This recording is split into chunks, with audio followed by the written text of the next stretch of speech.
Where is everybody? Hey, Matt, Tech Talk Tuesday, number 159. We're live here on Tuesday at 6 o'clock Eastern. Hey, Charlie, good shot. Thank you, man, for religiously checking in. I appreciate you. Where are you now, Charlie? You in California? Hey, Kevin, thank you so much for clicking in. I appreciate it. Let's spend a couple minutes recognizing my friends and my regulars. Hey, Lindsay. Let's see, what, Jerry, how's it going, Jerry?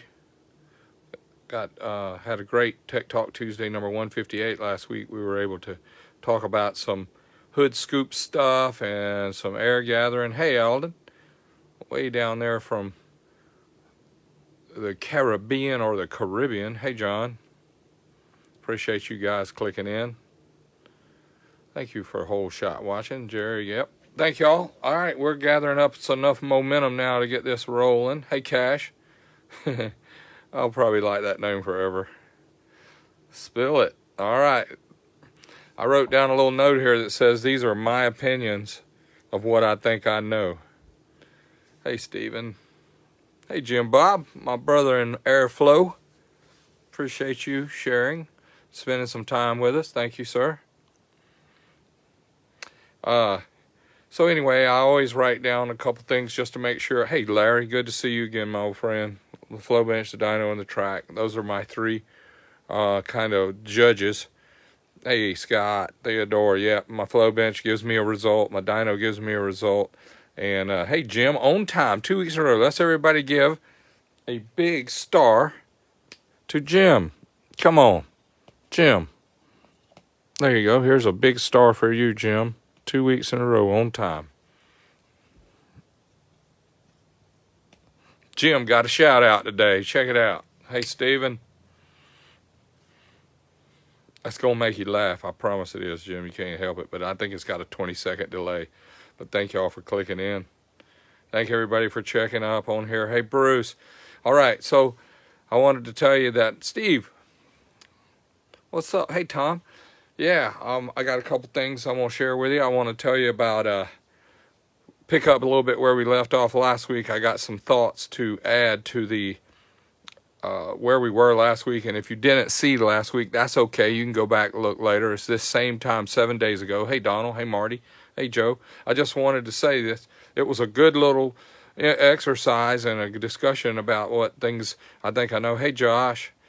The F-35 for the win. Thank you, Scott.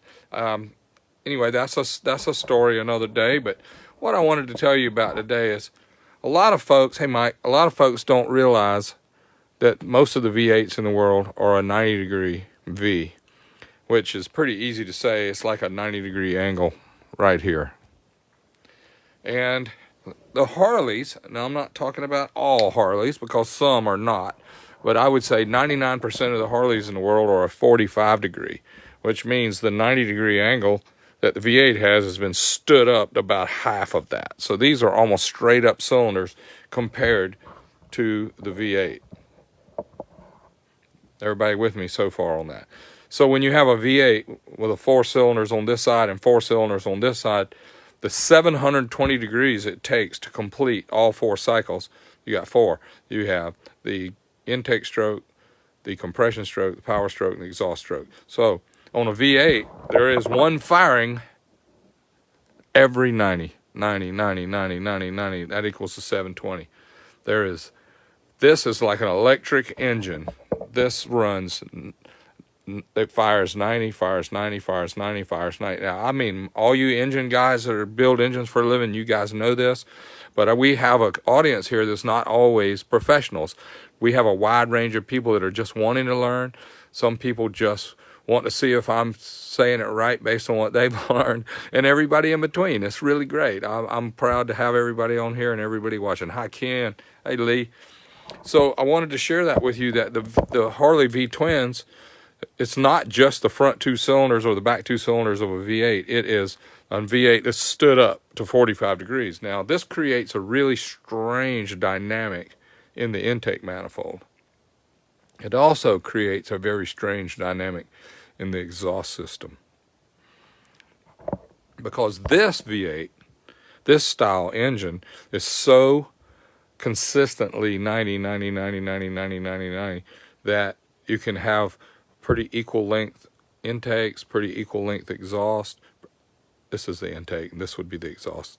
You can have equal lengths and have this zeroed in about some RPM that you really want it to be.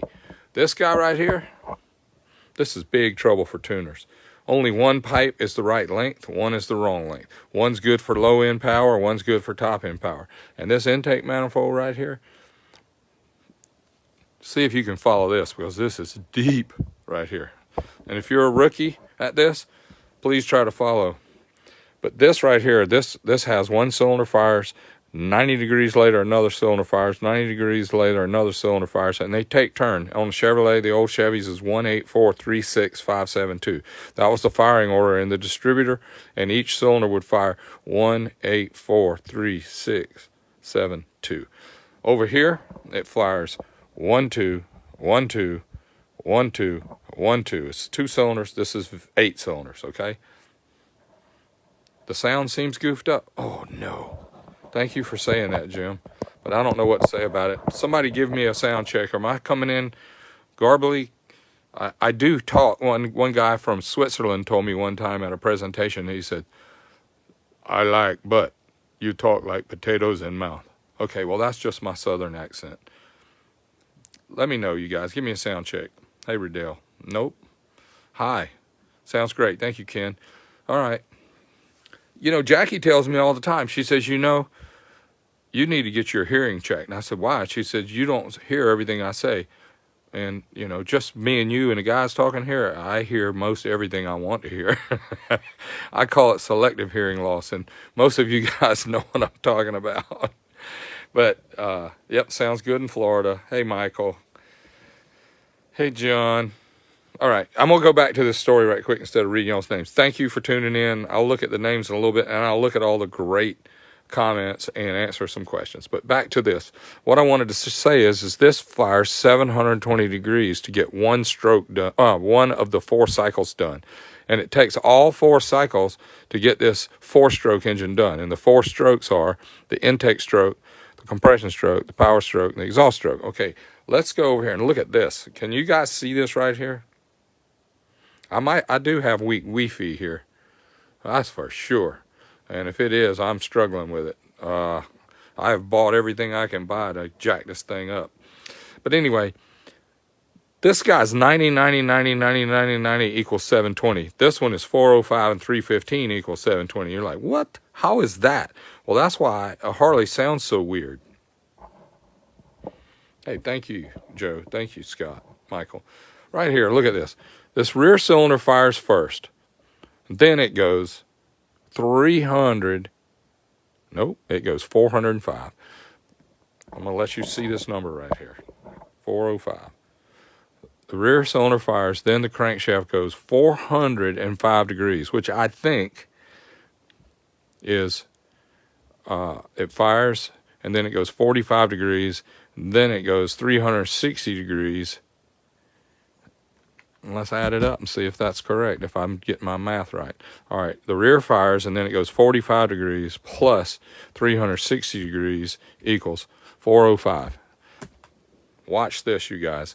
The rear fires, then the crankshaft goes 45 degrees to the front, then it goes around a full 360 degrees, and then the front fires. And then it goes around to 315 degrees, and the rear fires. Then it goes 45 degrees, and then another 360 to the front fires. So that's 405 for one stroke, 315 for the front and the rear.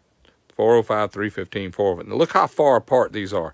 That's why we have some really weird stuff going on in this. And this is just for general knowledge so you guys can understand why some engines sound like an electric engine compared to this really weird piece. It was designed back in 1800s and finally went public in 1903.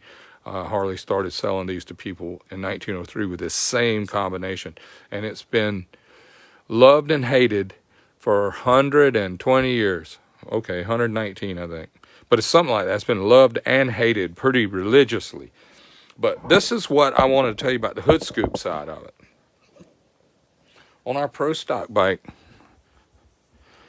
and many of you that did put airbox on, and you're able to run a set of stacks on here. And you put this inside of an enclosed airbox with a big scoop on the front. This is for demonstration purposes. At big speed, this fills up with air, and it is full. It's not supercharged, it's not turbocharged, it's not very pressurized, but it is not in a vacuum when this engine is running at full song.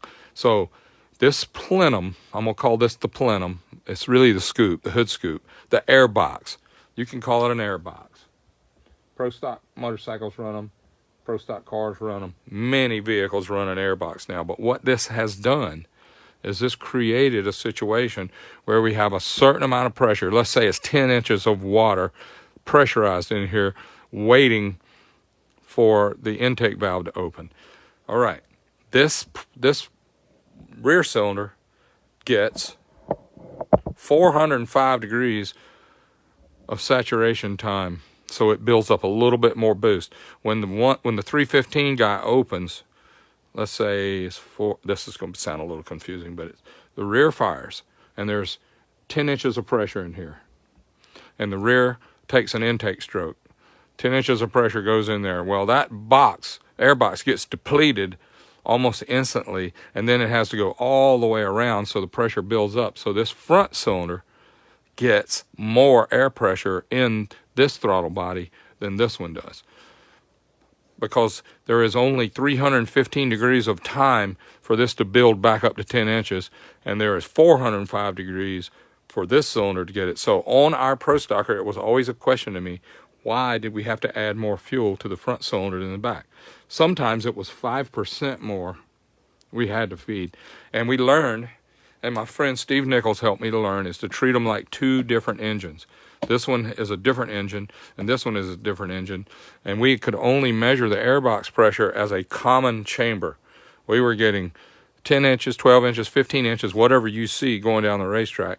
And that amount of pressure, airbox pressure, was feeding this one different than it was feeding this one, even though the pressure, the average pressure in the box was the same. So we got really serious about trying to measure this, and we started seeing pressure waves. We were able to see it. We get the resolution expanded out really large, and we could see the pressure go up in the box, down in the box, up in the box, down in the box. And we noticed that one of these was getting more pressure than the other, so it required us to put more air fuel in it. Another thing we noticed is when we ran a 2-in-1 exhaust on it, it made good power, but it didn't rev out up top as good as two individual pipes. And each one of them had to be a different length. We didn't really care that they were the same length, like 30 inches or 24 inches. This one wanted the pipe it needed to go with its amount of air and fuel it was getting. And this one needed a pipe the length it needed to be to get the air and fuel it needed.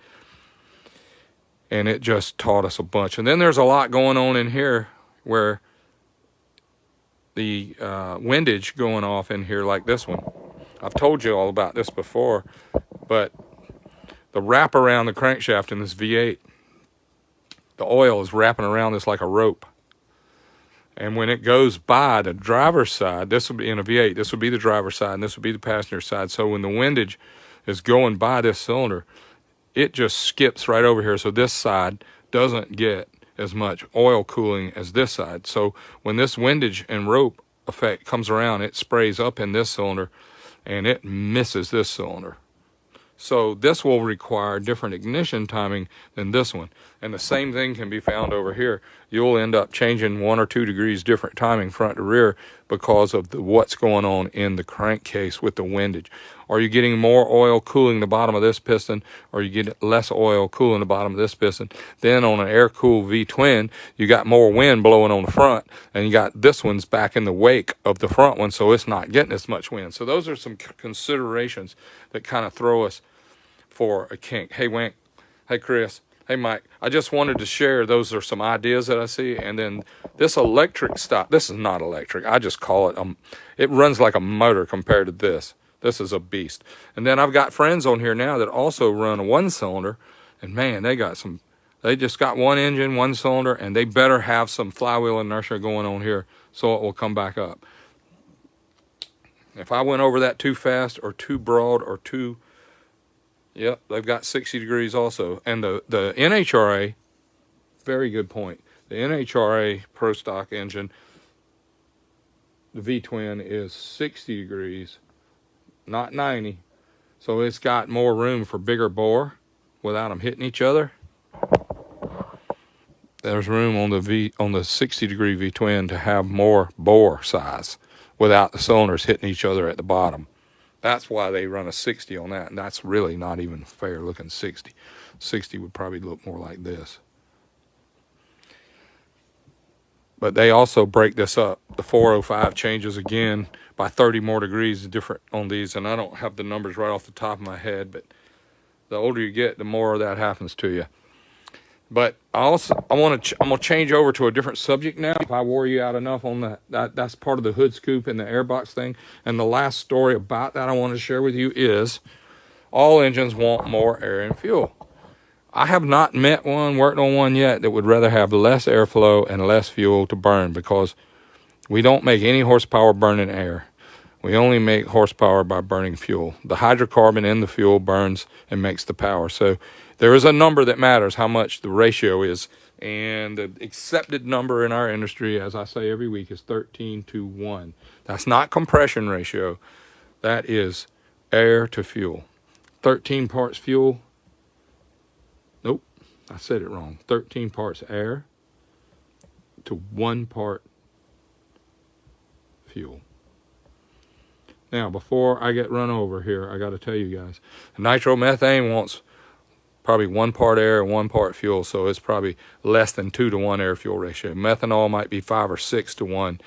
Then there's some oxygenated fuels that might want to be 11-to-1. But if it has oxygen in it, it doesn't need 13-to-1. It might need 10-to-1. It might need 6-to-1. But the guys that make the most power, and let me tell you what power is. Power is cylinder pressure. I have folks tell me every week, if you have this kind of fuel, you make more cylinder pressure. If you have this kind of fuel, you make more cylinder pressure. But if you can stand this much cylinder pressure, you can get it with lots of different fuels. And you have to have the mixture right. If you've got nitro running at, say, 5-to-1, it won't run. If you have methanol running at 13-to-1, it probably won't run. Gasoline doesn't run good at 9-to-1. And I'm not talking about compression ratio, because you guys that are new or you're just starting to follow this, there's numbers are very confusing. 13-to-1, that sounds like a compression ratio, but it's not. Compression ratio is a totally different story we can talk about another day. But I'm going to tell you a phenomenon that I discovered trying to explain why different camshafts are different and what the goals are with them, and I'm going to try and break it down for you in a way that made sense for me. We have a race, and we have a fence around the race. This is a racetrack, and this is going to fill up with 20,000 people, and there's one gate right here, and the race starts at 12. And we have one gate, and people are lined up out here. Just 10,000 people are lined up out here. And the gate opens at 9. At 9 o'clock, this gate opens, and all these people try to come in one at a time through this gate. Here they come. They're coming in, and they're slowly but surely getting in the bleachers, going in the infield, and they're filling the racetrack up. Everybody with me so far? Wow, it dropped off again. I don't understand why that's happening, but I'm showing pretty good connection here. But this one gate opens at 9 o'clock, and it takes 2 hours to get 20,000 people in. 2 hours. Wow, let me raise this up and see if I can get rid of that glare. Nope. There we go.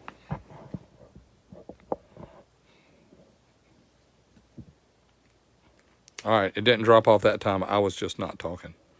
Audio is dropping off. Oh, I'm so sorry. Hey, Ronnie. Darn, y'all. Maybe I'm talking too fast. Gate opens at 9. Race starts at 12. Took 2 hours to get 20,000 people in here. So a guy would look at it and say, okay, we got to get our workers to come in at 8 o'clock and get ready. And when the race is over at 5. The race is over at 5 o'clock. And it takes till 7 o'clock to get everybody out. That takes 2 hours also. With me so far?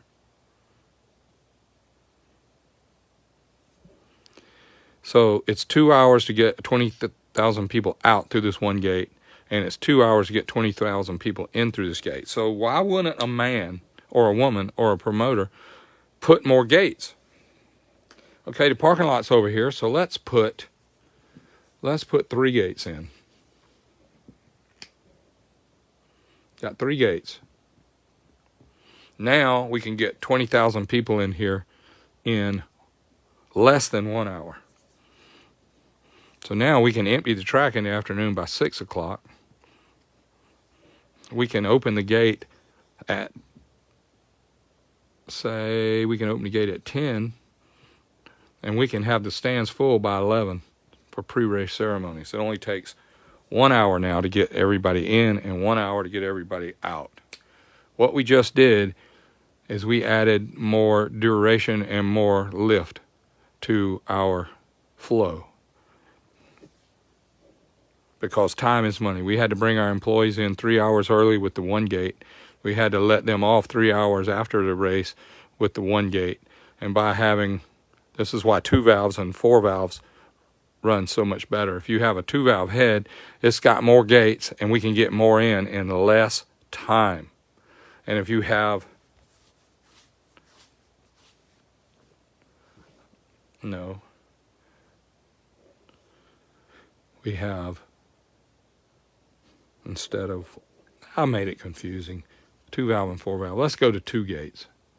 It had 1 gate, which is like 1 intake valve. Now we got 2 gates, which is like 2 intake valves. So we can get more people in less time. So guess what? The camshaft doesn't need to be, the valve, the gate, does not need to be open as long. It only needs to be open when everybody's trying to come in, and it only needs to be open when everybody's trying to go out. Same thing with our engine, air, and fuel. We want the most valves, and we want the gate to be open at the right time. The timing of the cam is when the gate is open, and the timing of the cam is when the gate is closed. And you can't get in before it's time to get in, and you can't get out till it's time to get out. So I wanted to try and break that down as a kind of a dumb analogy. Jeff, Greg, thank you all for the comment. But listen, not just as time is money, it's also horsepower. The more we can get in less time, the more power we have to make, because we only have 720 degrees to do all the strokes. We only have 720 degrees. This is like an old broken record. We only have 720 degrees to get the 4 strokes done for a 4-cycle engine. So if we can get them in sooner, we can open the valve later. If we can get them all in on time, we can close the valve sooner. Therefore, we can make more pop. We can make more power. We can make more cylinder pressure. On that subject, in my career and in my life, I have seen these. The small block Chevy didn't really have the problem because all the intake ports and all the exhaust ports were the same size for all the small block Chevys over time. But in our day, in my career, back in the 60s, we had big block Chevys had ports that looked like this. And they were called the rectangle port heads. And they got a bad manifold bolt right there. They got a bad reputation for these being too big for street use. But they came new. They came stock on 396, 375s. They came on lots of 427s, the L88s. And these were massive ports for stock engines. And they got a bad reputation for having boggy, low-end power that wasn't that great. And really and truly, y'all, it was for several other reasons besides the size of this cross-section of this port. It was because the cam timing and the carb. You take these rectangle ports, put them on street engine, put some big racy cam in it, and put a Dominator, one of those giant 1200 series flanges. You got lazy cam timing. It opens too soon. You got stragglers coming in the gate, and then right when the piston's going the fastest and right after the piston's going the fastest, more people can come through here, but the cam is so lazy and so sloppy that it closes late, and you're paying your employees to work the gate and nobody's coming in. And then when it's time for the gate to close, there's a few stragglers came out, and then when it's time for it to close, they were staying there for a long time for it to come in. Then the carburetors, we were asking the pressure differential inside the carburetor to make fuel come out of the bowls. This is very, very elementary, but you might be able to understand it. Here's the Dominator. It's got a 4-hole big giant flange, and it had the Venturis in here. And the air pressure difference at the Venturi would create a pressure drop that would make the fuel run out of this bowl and go in the carburetor, run out of this bowl and go in the engine. But when this camshaft was open too soon and closed too late, and these ports were really big and slow, the carburetor was too big and too slow, and this would all back up, and it would blow soot and exhaust and stuff inside your air cleaner. And you could take the lid off the air cleaner and it would be black, and you could rub your finger over and you say, wow, that's smudgy, greasy in my air cleaner, should be clean. Well, the cam was too big, the carburetor was too big. It wasn't this. This same port today will work great in an engine with the intake valve closing at the right time and with EFI, electronic fuel injection, because we can turn off when it sprays fuel. So when this is nothing really moving in here, we don't spray the fuel. Carburetor can't help it. Carburetor is just its own. When a little bit of demand comes across it, it's going. And when the intake valve is open too long, it starts blowing the reversion back out of the carburetor, and it runs horrible. So in my opinion, the perfect head has not been designed right for EFI yet, because in our old thinking and our conventional thinking, we believe that the port has to be a certain size to keep the fuel suspended and to keep the airspeed up so we can make the fuel flow in. But if you've got the injector right here, and it's spraying fuel out of here, you do not need that port to be small. All you need to do is for the valve to open at the right time and for this injector to spray at the right time, and you can get all the air you want and all the fuel you need to make 13-to-1 with a very small camshaft, a giant cylinder head, a giant valve. And when the valve opens at the right time instead of early because the port's too small or the valve's too small, we have it branded in our brain that we need small ports to keep the velocity up, and we have small valves to keep the velocity up. But if you go to EFI, and I know you guys that are really good at this have EFI, and it doesn't make more power than a carburetor, and the carburetors are awesome. It's hard for EFI to beat a good carburetor, but if you build the engine to suit this, it's going to have bigger ports, bigger valves, and it's going to have a smaller cam. Not necessarily less lift, but it will have less duration, so you'll have more time to do other work, because there's a lot of work to be done in only 2 rotations of the crankshaft. And intake port, which we flow bench guys are into, we are focused on that one stroke, the intake stroke, but there is way more work to do than just the intake. If there was 100% of time in our world to focus on the 720 degrees of crankshaft rotation to get the work done, we would spend, this is crazy, y'all, we would spend 95% of our attention on this one photo right here. Not the other, there's so much more to do than just 95% of the work. This is just the only thing that really gets focused on. That's an opinion. That's what these are. My opinions of what I think I know. I appreciate you guys tuning in. It looks like I'm about to run out of time. I'm sorry that my audio gave you all some trouble. But I thank y'all for watching. And hey, look, let's go back here next Tuesday for Tech Talk number 160. And I want to say, but God bless y'all. And please keep watching and reach out with questions and comments, because that's the tune-up I need to make this show better for you guys. Thank you very much. Like I said, may God bless.